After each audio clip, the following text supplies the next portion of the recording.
আসসালামু আলাইকুম। হজরত মুহাম্মদ সাল্লাল্লাহু আলাইহি ওয়াসাল্লামের জামানায় মজলিসে মানুষদেরকে সবক দিতেন। তো সবক দেওয়ার সময় এক সাহাবী তার ছেলেকে নিয়ে আসলো। সাহাবীর নাম বরা এবং তার ছেলের নাম তলহা। ওই দিন সবাইকে সবক দেওয়া শেষ হয়েছিল এবং তলহা ছোট মানুষ, তো এজন্য রাসূল সাল্লাল্লাহু আলাইহি ওয়াসাল্লামের কানের কাছে গিয়ে চুপ করে বলল, হে নবী, আমাকেও সবক দিন।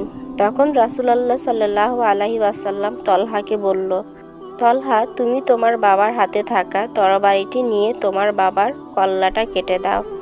রাসূল সাল্লাল্লাহু আলাইহি ওয়াসাল্লাম এ কথা বলেছিলেন কারণ তলহাকে পরীক্ষা করার জন্য যে তলহা তার বাবাকে ভালোবাসে নাকি রাসূল সাল্লাল্লাহু আলাইহি ওয়াসাল্লামকে।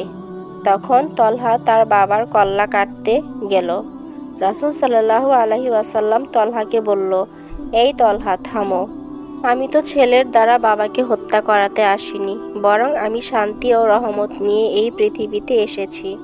ওই দিন তলহা ও তার বাবা রাসূল সাল্লাল্লাহু আলাইহি ওয়াসাল্লামের কাছ থেকে বিদায় নিল। কিছুদিন পর রাসূল সাল্লাল্লাহু আলাইহি ওয়াসাল্লাম তলহার অসুস্থতার কথা শুনলে তাকে দেখতে যায়।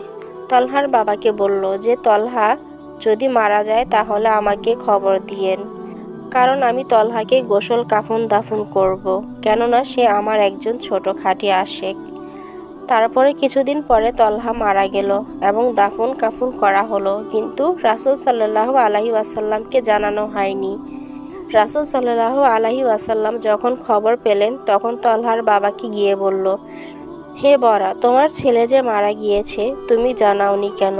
তখন বরা বলল, তলহা আমাকে বলেছে আমার যদি দিনের বেলায় মৃত্যু হয় তাহলে রাসূল সাল্লাল্লাহু আলাইহি ওয়াসাল্লামকে জানাবা, আর যদি আমার রাতের বেলায় মৃত্যু হয় তাহলে রাসূল সাল্লাল্লাহু আলাইহি ওয়াসাল্লামকে জানাবা না, কারণ রাসূল সাল্লাল্লাহু আলাইহি ওয়াসাল্লাম আমার মৃত্যুর কথা শুনে থাকতে পারবে না। আর ওই সময় পাহাড়ি এলাকায় যদি মুনাফিকরা তাকে আক্রমণ করে তাহলে কিয়ামতের দিন আমাকে জবাবদিহিতা করতে হবে। এভাবে তিনি রাসূল সাল্লাল্লাহু আলাইহি ওয়াসাল্লামকে বললেন, আল্লাহু আকবার। ছোট্ট বাচ্চা নবী করিম সাল্লাল্লাহু আলাইহি ওয়াসাল্লামকে কত ভালোবাসতেন।